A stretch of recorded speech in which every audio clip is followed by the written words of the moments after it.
I grew up in a large, dark, and damp cliché of what everyone pictures a haunted house would look like. For more than 100 years, the house has loomed on top of a hill lined with foreboding oak trees where murders of crows would frequently stop. I have an older sister, 7 years older, who was a problem child and very into the occult, demons, and devil worshipping, and she would terrify my younger brother and I with stories and just the general way she would look at us blankly. She wore black lipstick and dyed her hair black.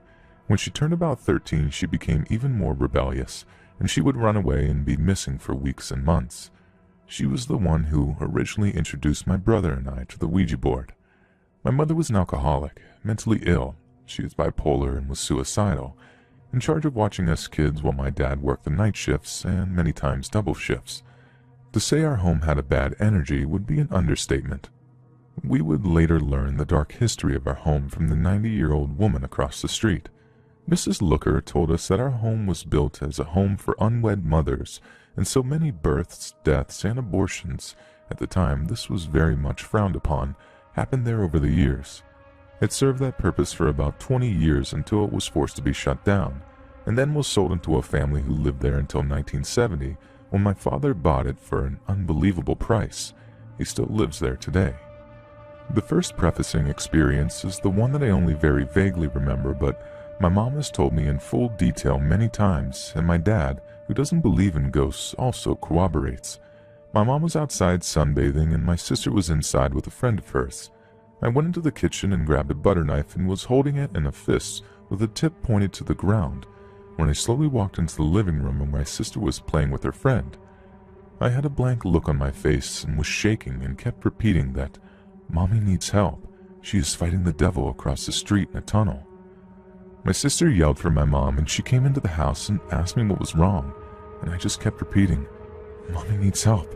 She is fighting the devil across the street in a tunnel." My mom kept shaking me and telling me she was right here and to snap out of it.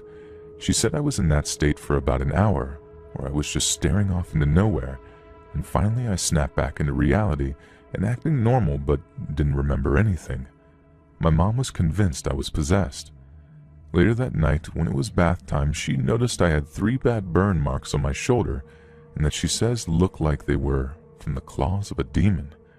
It's also important to note that my mother was abandoned as a child and then adopted, and she has always been spiritual. She has experienced being saved by a guardian angel when she was young and found herself too far away from her rural house at nightfall and felt impending danger closing in on her. She can't explain what it was, but she knew she was in danger and scared. She closed her eyes and opened them, and she was all of a sudden on her front porch, which was hundreds of yards away from where she was. So the next experience was from my younger brother's perspective. He is younger by a year and a half, and we shared a bedroom and bunk beds until I was 11. I slept on the top bunk and he was on the bottom bunk. Our room was always extremely messy with toys scattered all over the place. One morning, about 4 a.m., my brother woke up and said he saw Mom crouched down cleaning up the toys. He only saw her back and her hair, which was a mix of gray and dyed blonde. My mother always wore a long light blue flowing nightgown to bed, which was easily recognizable. He didn't think anything of it and went right back to sleep. In the morning when we woke up, the room was spotlessly clean, and I asked him how that happened. He explained that he saw Mom in there cleaning the room in the middle of the night. At breakfast, we asked her why she cleaned our room, and needless to say, she told us she had never been in our room that night. She went in to look and was amazed at how clean our room was, since it was never like that. Around this time, my brother started getting frequent night terrors that would scare the living crap out of me. I'd wake up to him screaming, standing in the corner of the room facing the well and banging his head off the wall. Sometimes he would be saying, "I'm sorry, God," over and over. Sometimes he would be sitting in the middle of the room with his knees to his chest, hands draped around his knees, rocking back and forth, saying things that didn't make sense while bawling his eyes out. My dad would come down the long, dark hallway to our room and try to snap him out of it. Sometimes he would slap him hard to see if he would get a reaction, but his demeanor wouldn't change. Eventually, my dad said to just leave him be because nothing seemed to be snapping him out of it, and if you can imagine, this was terribly scary as a child. I'd wake up in a living nightmare, scared out of my mind, having to watch him do this for sometimes an hour straight until he would climb back into bed and fall asleep. I remember one particularly scary episode when I woke up and he was sitting on the dresser Indian style with his back to the mirror, covering his eyes and crying, just saying, "No, I won't. You can't make me look." I would try talking to him and sometimes he would respond, but with simple answers. I'd grab him by the hand and told him we should get some water. He got off the dresser and followed me to the bathroom, but refused to go in. I went in and turned the faucet on so he could drink out of it, but he didn't want to go in the bathroom because the mirror was above the sink. I finally pushed him and he looked at himself in the mirror and let out the loudest blood-curdling scream and was so frightened at his own reflection that he passed out. This continued for years and would happen probably once every 2 or 3 months and always in the wee hours of the morning. When I finally moved out of that room down the long hallway to the big bedroom around age 11, it was almost more scary waking up down there, alone, hearing my brother's fits down the hall. A few more important details about this house that you'll need to know is that the electrical and plumbing systems were very old and never updated. As a result, many lights would never work, including the most important one for me as a child, the light in the long dark hallway outside my room, which connected to my brother's room, sister's room, and the only bathroom, which was straight down the hallway.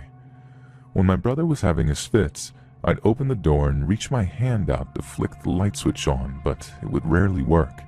If I wanted to go check on him, I'd have to run down the hallway in the pitch dark, feeling the walls to get to his room. This was the worst. So many times I'd just be too scared and would stay in the room with my light on. Now, the old plumbing and piping in the house meant that when you turn on a faucet, not only would it sometimes be rusty red-colored water for a few seconds coming out, which would then turn into clear normal-looking water, but there was a distinct whistle sound when it came out, which intensified with a stronger stream. Many times I'd wake up down the hallway hearing the whistle and the water on full blast in the bathroom. I'd have to sprint down the pitch-dark hallway to flick on the bathroom light and shut off the faucet. Imagine that dread for a second. Not only do you have to sprint down the hallway toward the scary noise in the dark, but you'd think that anything could be in that bathroom when you would flick that light on. Then I'd have to sprint down the hallway again to my room. The worst part is after I would shut it off and get back to sleep, I'd wake up an hour later to the faucet on again. This happened intermittently for years. My dad always said it was just my brother doing it to scare me, but he always denied it. This would be a pretty elaborate hoax to pull for so many years. The last thing I want to preface before getting into the terrifying Ouija night regards one of my girlfriends in my adult years. I was dating a beautiful Venezuelan woman with long black hair. We dated for about a year before I learned of her childhood in Venezuela, where she gained local notoriety as an incredibly powerful medium. Some days she claimed as many as 30 ghosts would try to communicate through her.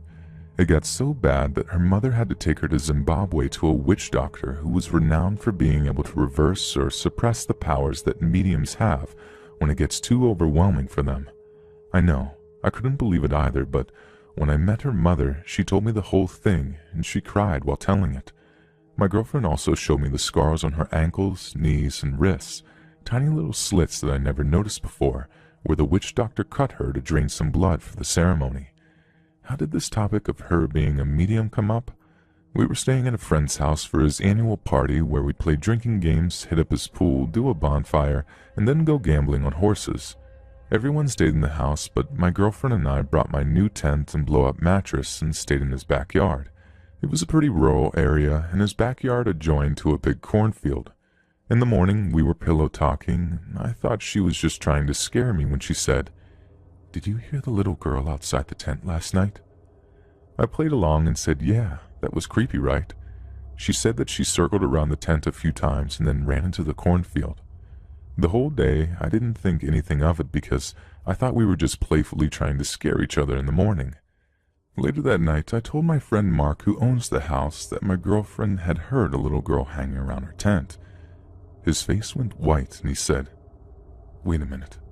How do you know about the little girl? Are you serious?" And I said, "What are you talking about?" There's some urban myth story on his street that a little girl who went missing decades ago in the cornfields sometimes comes out of them at night, and he always thought it was bullcrap. This is when I asked my girlfriend if she was serious and did she actually hear a little girl, and that's when she came clean with the whole medium backstory. She said after Zimbabwe her powers weren't as strong, but she would still get periodic ghosts that would try and talk to her.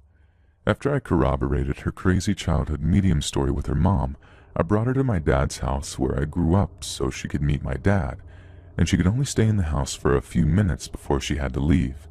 She said the dread she felt in there was the most overwhelming sense of dread she had ever had in her life, and she never wanted to return. So now, onto the Ouija board night. My brother is now 20 years old and I'm 22. My mom lives in a house in our small city's downtown area, and my brother spends a lot of time there because she lets him drink and smoke there. He had been there with his girlfriend playing the Ouija board all night when I got there after a drinking night with my friends. The door was locked and I knocked. He came flying down the stairs and swooshed open the curtain to see me standing there. He had the literal look on his face like he had just seen a ghost. I've never seen him this scared. He just tells me to come inside and I wouldn't believe what was going on. He says he and his girlfriend have been playing the Ouija board and they have this very strong evil spirit who calls himself AZ that has been talking to him all night. He's AZ because he encompasses everything and is omnipresent, apparently. He said AZ has been spelling out, "Kill Mom," and saying evil things about her all night. She was sleeping in the room next door through it all. AZ was very sexual and vulgar. My brother said that he had knocked down a crucifix off the wall and opened and closed the bathroom door just a few minutes before I got there. The hair on the back of my neck was standing up because I believed my brother and I felt the dread, but I didn't have proof that I saw with my own eyes. I watched them playing, and the planchette was whipping around the board, answering questions quickly. AZ fixated on me and started spelling out, "Brother." My brother asked if he wanted to talk to me, and AC said no. He asked if he liked me, and AZ said no. I then asked my brother to tell him that I don't believe him and I need a sign. AZ spelled out, "Die." He then asked if he was going to hurt me, and AC said no, and then spelled out, "Mom." At that point, I went into my mom's room to make sure she was okay, and she was. When I got in her room, I stubbed my toe and tripped a little bit. I came back out to the living room and told Dan that Mom was okay. My brother commanded AZ to leave my mother alone. He said that I wanted to see a sign. AZ then spelled out, "Trip." I started to feel a little wave of energy coming over me as I was thinking, did he just see me trip? My brother asked him what he meant by trip, and I told him that I had just stubbed my toe in my mom's room. Then I said, ask him if he could hear me, and then I started addressing him myself. AZ said he could hear me. I said if I write down a word on a piece of paper, would he be able to see it and spell it? He said maybe. I asked if he would do it, and he said no. So I started to verbally abuse him a little bit, calling him a coward, and that if he really wanted us to know he was real, he would do it. The planchette started flying around the board without stopping anywhere, but eventually spelled out, "short." I asked if he wanted me to write short words and replied yes. I went to the far other side of the apartment with a piece of paper and a pen, and I wrote down SEAC. I came back, and my brother asked him if he saw what I wrote and to spell it. The planchette circled slowly around the board and landed on S, then slowly went to E, and my heart raced as I almost started crying from emotion. Then it landed on X. My brother asked me if I wrote down sex, and I said no, and I started to shake. My brother cursed at AZ, calling him a pervert and telling him to quit playing around. The planchette promptly went to C, and I said, oh my God. And then the planchette slid off the board with a pretty strong force, and my mom's cat came running out of my mom's room to the living room, jumped on the couch and scrambled across it, then crawled under the table. It was terrified of something. I have goosebumps every time I recount this. My brother got AZ back on the board, and I proceeded to keep playing the spelling game. Next with ocean, then cream, then 3 or 4 more words, and each time I would go to a different room and make sure no one could see what I wrote except for me, and I'd fold it up and put it in my pocket. Each time I came back to the living room, AZ spelled out the words with ease and faster and faster. I left the house, told my brother to be safe, and went to my friend's house up the road because there was no way I'd be going back to my dad's that night. I can't really explain the feeling you get when you know without a doubt that they are real, other than you are just overwhelmed with every emotion at the same time. Make no mistake about it, folks. They do, without a doubt, exist.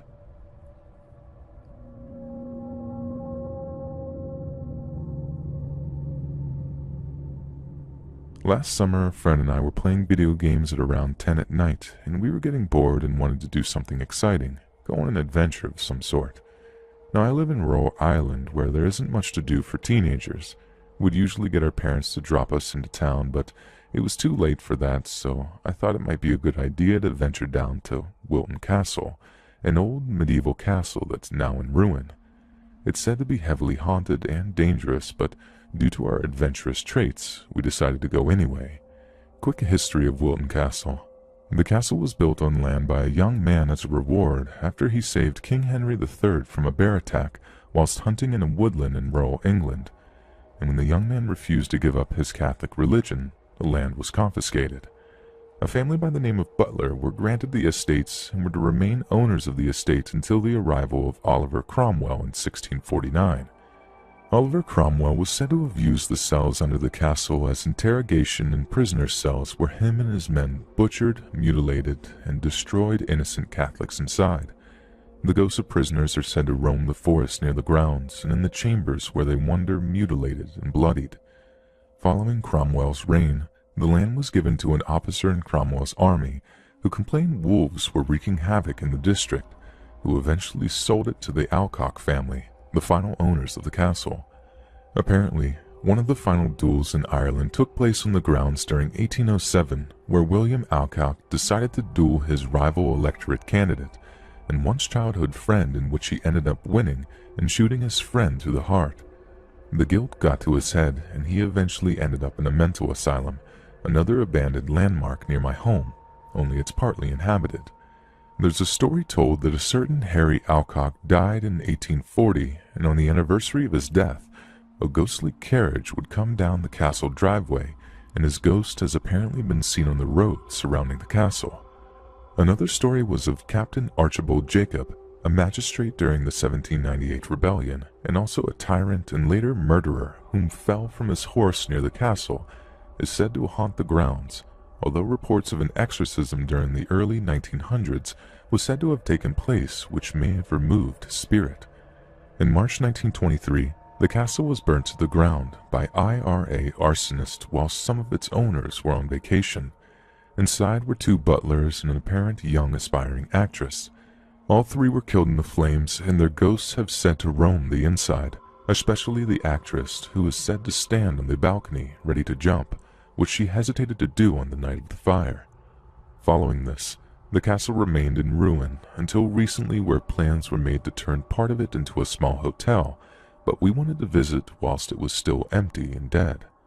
My experience. It was only a 5-minute walk. We grabbed our 2 phones, which we made sure were fully charged. There's 2 sides into the castle, the driveway, which involves crossing a damaged bridge, or the forest, which says specifically not to enter. But of course, we did anyway, and soon the castle was looming over our heads, the moonlight peeking in between the clouds. We took photos of the area and spent time exploring around, but unfortunately we were witnessing no supernatural activity. But something happened, something that I can't explain to this day. My friend was taking a photo of the chambers when all of a sudden his phone shut off and wouldn't turn back on, followed by the dead battery symbol, even though seconds before it was almost full battery. As soon as I went down with him, our luck ran out, as mine did the same, only it went straight down to 15%. This was our cue to get out whilst we still had a light source. The battery wasn't right, as it was going down every 20 seconds or so. We decided to stay calm, as that would save us a lot of hassle, unlike they do in the movies. I decided the best thing to do would be to ring my mother, which I did, and told her to meet us at the end of the road as soon as she can. But unfortunately, after this call, the phone was dead, and we were in the midst of a supposedly haunted woodland in the middle of the night with no light. We grabbed onto each other, using communication in our hands as a way to help get out. Every creak or rustle made us jump, but we kept going. I had a terrifying feeling that I was being watched from every angle, and I swear I heard breathing a few times too, but somehow part of me felt protected, like something was protecting us or watching over us. After around 5 minutes that seemed like hours, we managed to make it onto the dirt road, which eventually led to the main road. We took out our phones and they switched themselves on, and as soon as we got onto the road, the batteries were back to 75 and 80%, and also 6 missed calls from Mom.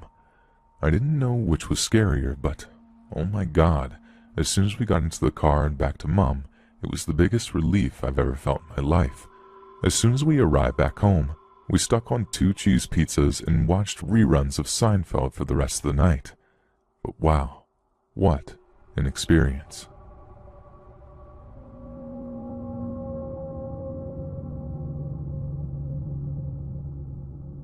This happened over 25 to 30 years ago when I was in middle school.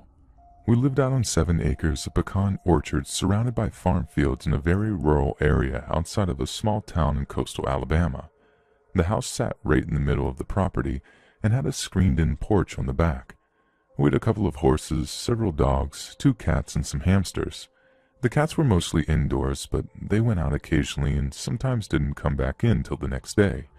Mine was a little Russian blue named Misty, and I loved her dearly. I had saved up my allowance and birthday money and found a reputable breeder. She was such a tiny little kitten, but I raised her into a fierce blue lioness who had a wonderful sense of humor and limitless patience with the awkward little girl who called her friend and sister. We had a special bond. She did everything with me, slept on my pillow at night, helped me with homework, brought me lizard gifts. When she was at the house, we were inseparable. My parents were pretty lax with many things, so it wasn't uncommon for me to be laid up at night watching TV downstairs. This particular night, I was curled up in an armchair with a blanket watching some movie or another. The chair was angled towards the TV, but I had full view of the full-glass back door screen porch and yard beyond. I remember feeling the hair on the back of my neck stand up a bit. I can't really describe it. It was like something was with me in the room, and it drew my attention to the back door. Sitting there on the other side of the glass, watching me, was Misty. In that moment, it didn't strike me as odd that she would be there waiting to be let in, despite there being no way for her to enter the porch from outside. She pawed at the door a bit and meowed a silent meow, and I felt a sad peace come over me. As I started to stand from the chair, the peaceful feeling shattered, and the cat's body twisted and distorted, tearing apart not in a gruesome way, but more like smoke in the wind, and her mouth opened wide in a scream I could not hear, and then just like that, she was gone. The porch was empty. Nothing stood at the door. I stared, unsure of what had just happened. Then I crept forward and opened it, looking out all around the porch. No cat to be seen. I walked out into the dark, calling her name. Nothing. I went to the screen door. It was locked. I opened it and looked around the yard, calling her name a bit more, but there was nothing out there except cold night air and the moon. I figured I must have just imagined it. It was some weird trick of the light, a reflection on the glass. I had just enough weirdness for one night, though, so I crept upstairs to bed. We found her the next morning as we were leaving for school. There wasn't any blood, and not much damage done other than a cut on one foreleg. She looked like she had started towards the house, but then just laid down and went to sleep before she could get there. A car had hit her sometime in the night, and I think when her body couldn't make it, her spirit continued the journey. One last visit, one last goodbye to her favorite little girl.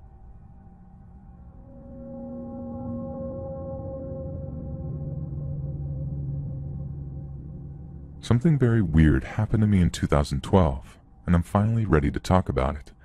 It happened in Rockwood Mansion in Delaware. My question is, can ghosts mess with digital technology? I was there for a wedding. I didn't know about its paranormal history. At the time, I was obsessed with photography and since then rarely used my camera. I got there early and photographed the entire place, especially a grandfather clock I was drawn to. When I came back downstairs, the owner asked me why I went past the velvet red rope. I was down, I didn't even notice it was there. She told me I shouldn't have done that, and gave me a story of bad things happening up there. That night I copied, not moved, the photos to my usual places. I believe the 3-2-1 backup method. So I put the pictures on my laptop, phone, tablet, external hard drive, iCloud, and OneDrive. I showed them to my roommate and a few friends that night. About an hour later, every photo from beyond the velvet rope was gone from all those places, not even in the recycle bin. 2 of those devices were in my safe overnight. It freaked me out hard because everything before and after the velvet rope were still intact. I told no one of the warning I received from the owner, so it wasn't a prank. I started getting bad dreams involving house servants. It passed a few months later.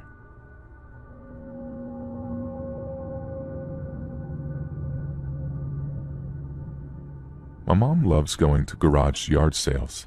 If she can get craft supplies and not too shabby furniture for less than what she would pay in store, she's a happy person for the day. She had come home with this huge brown box full of random things. She had got the box for $2 and took the things she wanted out of it and gave it to me. There were some books and notebooks that I thought were cool. Most of the box was junk. Half-used notebooks, CDs with scratches on the back, some old cookbooks from the 90s. But something was stuck to the corner of the box at the bottom. This box was easily 2 feet tall to give a bit of an image for you. I pulled the item from the corner. It seemed to be stuck there, like it was glued on or something, and it was this weird little doll. I don't really know how to explain it because I had never come across something like this. This happened in 2007, and all I had for a phone back then was this fake Razr from TracFone, so it wasn't like I could just take a video and picture easily. Anyway, the doll was about 3 to 4 inches tall, and it looked like a little Mexican or native girl. I remember looking at it and feeling drawn to it, like I wanted to check out every little piece. It had a few necklaces around its neck with those cheap beads you can get at any department or craft store, and they were blue, red, and yellow. The hair was odd. It didn't feel like yarn, it almost felt human. It had 2 black braids on its head that were tied with yarn, and it was wearing a little dress that was blue and red. It almost looked handmade. And the eyes were creepy, just 2 black lines of thread equal distance apart on the fence, and the body was just round. The features were all added with the accessories like the dress and hair, but the actual doll was just a lump of this tough netting-like material. It was heavy for a tiny doll, but I thought it was cool and weird. I was into that kind of stuff. When I lifted the dress, I saw a long needle, about the length of the doll's body that was covered by the dress, held to the doll through the netting. I pulled the needle out, and it didn't have a hole for thread to go through at the top. So instead of adding it to Mom's sewing kit, I just stuck it about halfway into the body of the doll and went to go get dinner. Now, I have no idea if the 2 things were connected, but the next 3 days I was so sick. I missed school for a week because I was just throwing up all day long every couple of hours. I hadn't gone anywhere or eaten anything unusual to a normal day, plus none of my family or friends were sick at the time. It came seemingly out of nowhere. Anything I ate I couldn't hold down, and after throwing up stopped, I was so tired and run down I had to use all of my strength just to walk around the house. For about a year, I forgot the doll existed. Mom had stuffed it on a shelf in my room, surrounded by other random things I thought were cool, and life went on. I had met this girl at my high school who was into spirit communication and swore she could see spirits and auras. She and I became best friends over time, and one day I had her over to my place after school. It was a normal day, and she was telling my mom what kind of pizza she wanted as my parents were heading out to get pizza for everyone. After they left, she found the weird little doll and pulled it down from the shelf to show me. She asked how I got it and said it had some pretty bad vibes about it. According to her, it actually tingled to the touch for her, and she didn't want to have it in her hands for long. I told her what had happened when I got it, and she was instantly alert. My parents called to say that they were going to see a movie, which meant we had the rest of the night to ourselves at the house. My friend suggested we get rid of the doll. It was full of negative energy, and she seemed genuinely creeped out at the sight of it. I agreed, and we took the doll out to my house's fire pit. I found some old matches, and we tried to light it on fire, but the thing wouldn't light. The dress seemed fireproof, but it was just cotton. We went back inside and found some paper and wrapped the doll in the paper. She lit the paper, and finally the doll had some flames on it. We threw it in the fire pit, and my friend got pretty serious. She told me I had to say out loud that I wanted the negative energy and spirit connected to the doll to leave this house and leave my family alone. I did. I had this weird power come over me, and my voice was stronger than I anticipated. The flames got bigger and things got weirder. Inside the house, we heard my alarm go off. My friend and I ran inside and found my light was turned off, and my alarm clock was blaring at 11 p.m. The rest of the house was lit up like we left it, so I turned on my light and quickly unplugged the alarm. I was turning around to leave when something else started beeping. I went back into my room. With my friend right behind me, we searched for whatever it was, scared out of our minds. Finally, after some digging, I found an old Tamagotchi that was beeping. It was so loud you could hear it from outside the house, and nothing I did could stop the noise. My friend grabbed the toy and started to step on it, but the beeping just got more distorted. After taking several turns to stomp on this old toy, it finally broke and the beeping stopped. We gathered up the glass and plastic pieces and walked back to the fire pit, where we were greeted with a smell that we couldn't get out of our noses. The hair on the doll was still burning, a slow flame that was oddly the only flame left. The rest of the doll had burned, and we poked it with a stick to see the remains of the tiny dress. My friend went home, and I hugged my parents extra tight that night when they got home. I went to bed scared and unable to process what had happened. I then had a vivid dream with people standing in black cloaks around my fire pit, with the little doll in the fire pit on fire. And they were all chanting, "Bring her back, bring her back." And I found myself in tears, like someone had died and I had witnessed it. One of the cloaks turned to me and yelled at me to say "bring her back" 3 times, and I did as told, until the final time I woke up mid-sentence and realized it was morning.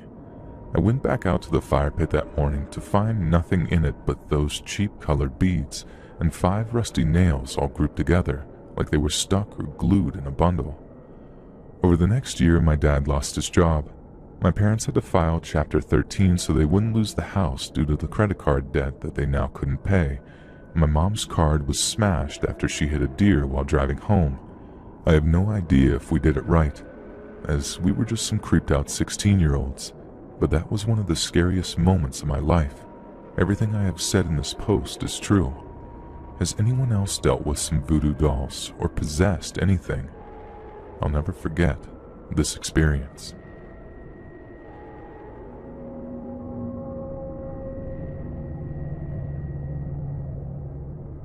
My boyfriend Jay, his stepdad owns a property with 2 older houses in a small village. They are side by side and share a yard. His parents don't live in either of them, as the older of the 2 is completely dilapidated inside and not inhabitable, but they sometimes use the newer one, furnished, has electricity, and they use it for laundry. They have well water at their farmhouse where they do live, so they prefer to use the washer and dryer hookup in town. They have always talked about fixing up the older house and renting it out, but Jay and I's current living situation isn't working for us, so his parents made us a deal where we could fix up the older house for them, and then we could stay there. So for convenience, Jay and I have been staying at the first house on the weekends while we work on the older place, and some unexplainable things have happened in the past weeks. Not to mention, I always thought the energy in the place to be a little off. I used to brush it off because the house is 90% empty most of the time and it's not really lived in, but now I'm convinced the weird vibrations are from another source. It all started a few weeks ago on a Friday morning when Jay and I were drinking coffee and watching a large group of kids get on the school bus in an empty parking lot adjacent from our house. We thought it was great that a bus stop is located so close to the house we will be moving into for when we have kids of our own. The piece is significant because when I took our dog for a walk a few minutes after the bus drove away, I distinctly heard a young voice yell, "Hello?" My dog's ears perked up and we both looked around. I was afraid one of the kids had somehow gotten left behind, but there wasn't a single person in sight, so I continued to walk. As soon as I took another step, as if they were watching me, I heard a more persistent, "Hello?" This gave me a chill. I still didn't see any kids around, and besides, they all should have been on their way to school. The next week, we painted the attic of the house on a Friday, and the following Sunday, Jay noticed a trail of paint droplets, the exact color we used, upstairs on the kitchen floor in the new house. There is no way that it could have been from us. We didn't bring any tools or paintbrushes over to the new house or anything else that could have been dripping paint. That evening, when we were leaving to go back home, we were about to back out of the driveway when Jay realized that he had forgot to lock the front door. He left his driver's side door wide open as he was locking up the house. On his way back, we both watched his door slowly but firmly shut and latch. Note that we were stopped on a slanted part of the driveway, so the door literally swung uphill. This makes me think the spirit is very lonely and doesn't like it when we leave. Another strange thing that happened, I'm not sure if it could be related or not, is our dog started limping last Saturday after laying on the couch for a while at the new house. I didn't think much of it. I checked out her paw, didn't see any marks, and I just assumed she had been laying on it funny and maybe it fell asleep. But the next morning it had swollen up to 3 times the size of her other paws. She couldn't walk on it at all and got around by hopping with her 3 good legs. I still have no idea what could have happened to her, and she didn't leave my sight the whole day. We took her to the vet for an x-ray, and she said it wasn't broken, but she was stumped too. No snake or spider bite marks either. She gave her pills for swelling, and it was back to normal in just 1 day. I heard of spirits leaving scratches and bruises on people, so if we're dealing with a younger spirit, maybe they played a little too rough with our dog. I have no idea. There are other minor details that could arguably be coincidence, like things randomly falling over in other rooms, weird dreams when we slept there, and randomly getting sick when we first wake up. So, just last night, Jay took our dog for a walk and they were gone for a pretty long while. What happened pretty much confirms my theory that there is a child here. He said they started to take the usual route around the block, but when they got to the first corner, she triggered on something and started relentlessly pulling him straight ahead instead of turning. She's a pretty strong pit bull and was acting like it was urgent, so he just let her lead him on to see where she wanted to go. She ended up taking him to a cemetery not too far from the house, and we didn't even know that it existed. She dragged him into a specific grave and started rolling around on it. Jay said the dates on the headstone were 1992 to 94. After rolling around a bit, she got up, shook off, and casually walked back to the house.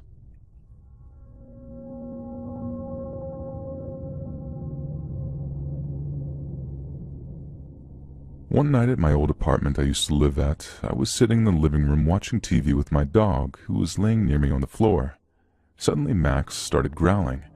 It wasn't a really aggressive growl because when he did it, he didn't move one bit. He just growled for a second, then stopped. When I looked at him, he was still laying down, so I ignored it, thinking maybe he was sleeping because sometimes he did that while he slept.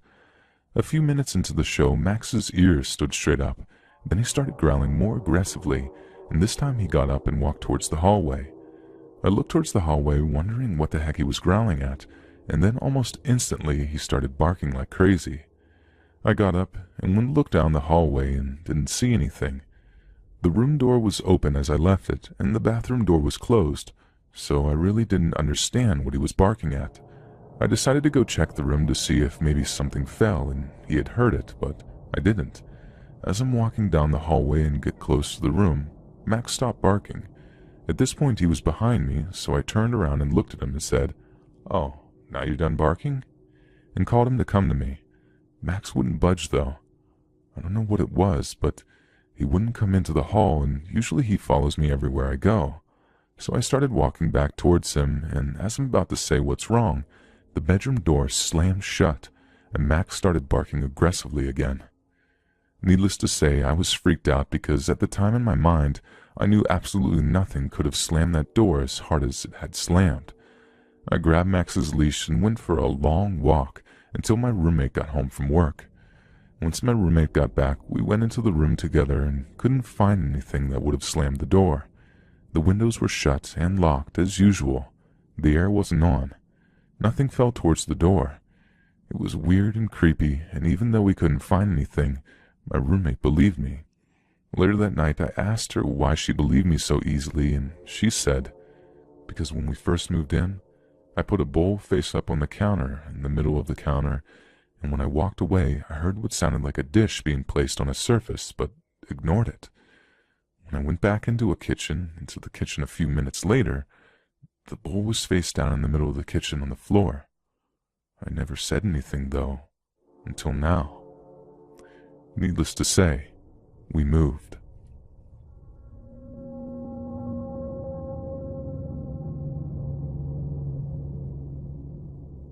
I live in a small town in the country. There are more cows than people, and some of the buildings are really old. This happened when I was about 8 years old, and this is the first time I brought myself to tell this story, and I only have the courage because I'm far away from the trees. I lived in a valley, and the woods surrounded our house on all sides. Now, my entire family has lived in these valleys and hills for generations, and there are countless stories of paranormal things happening to all of us. Several strange things have happened to me, but this is one of the most terrifying. So living in a small town in the middle of nowhere, there wasn't really anything to do other than hike. I loved hiking and would repeatedly walk in the woods for hours. There was an old story that my great-grandmother told me of a creature that lived in the woods and would stalk anyone who entered. As a kid, I thought, yeah, right, it was probably just a trick of the trees or something. But this day I stayed out a little later than I intended to, and it started getting dark. Turning back, I began to walk towards my house when I heard a noise behind me. It wasn't uncommon to see a chipmunk or bird, but when I turned around, there was nothing there. Shrugging it off, I continued, but the sounds got louder and louder. You could hear the leaves rustle and the branches snap behind me. I began to get scared. You always hear those stories of kids being kidnapped because they're alone, so I began to run.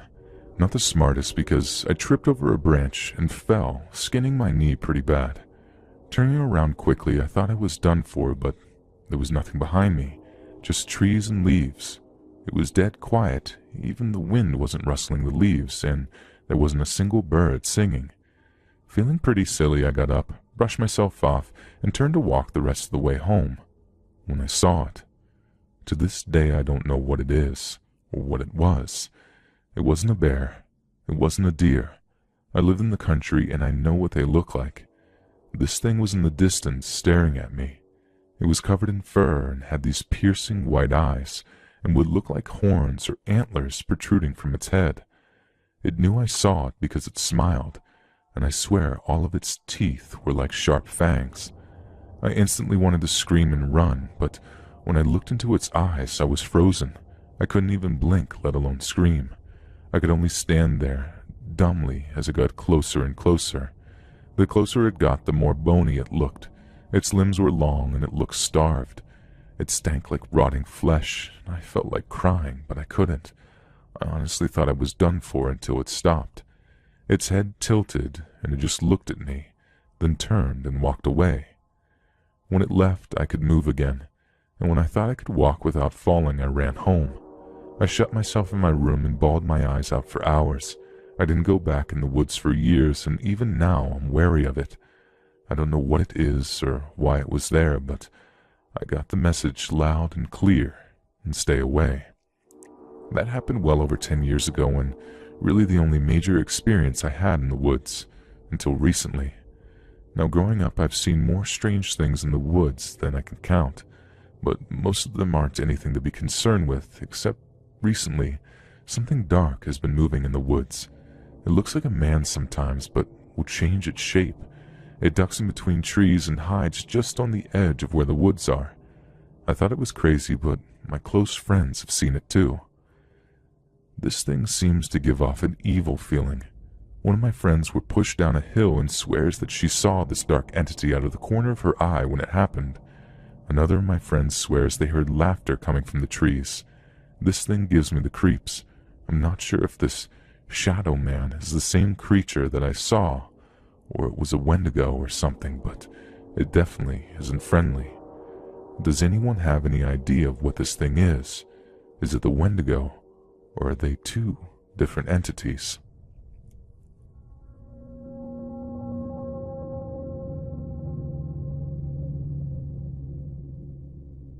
This happened in 2006 when my husband and I started dating. It was Christmas Eve, and we had gone to the pub to celebrate with some friends. Almost as soon as we walked in the door, one of his friends approached him, looking agitated. She said she had something to show him outside, so the two of us followed her out. She took out her digital camera and showed us a photo. It was of 3 young women smiling, standing with their arms around each other's shoulders. To me, it didn't look anything out of the ordinary, but I had just moved to town and I didn't know any of the women. My husband seemed puzzled too at first, before his friend broke in. This was taken tonight. I watched the color literally drain out of his face. 15 minutes ago in there, she said. They both started kind of freaking out, looking at the camera, then each other, then back at the camera. By this time I was super confused, so I asked what was going on. My husband explained that one of the women in the photo had died from cancer the year before. The other two were her sister and best friend. My husband's friend was really torn about showing the other women the photo, and together they decided not to. I thought this was the wrong decision, but I didn't really know any of them very well and didn't feel like it was my place to intervene. I later was introduced to the two women and can confirm that they were wearing the same clothes as in the photo, and that the interior of the pub also matched. I don't know if the friend ever showed them or what happened to the photo, but I looked at it a number of times that night, and I was sober as we had just arrived, and I know that there was a third woman in that picture.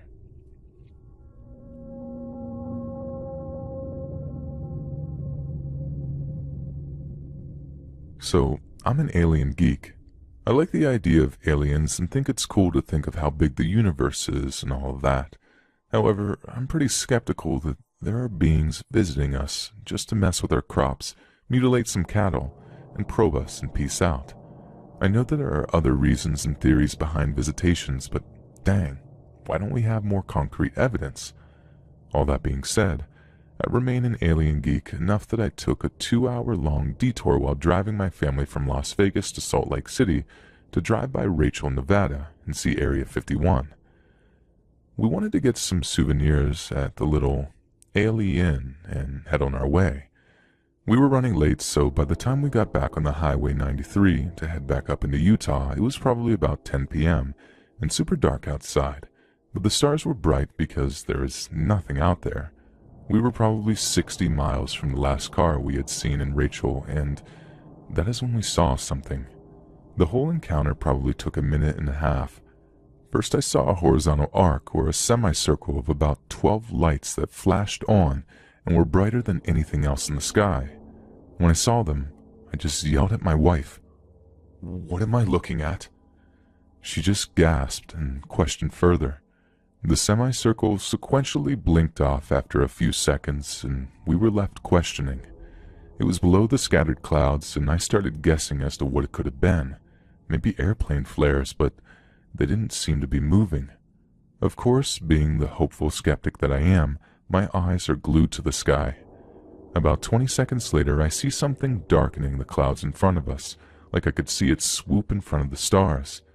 That is when the same brightness dozen or so lights turned on in a clear triangle shape, and a few seconds later another grouping of lights blinked on next to the triangle, creating a diamond.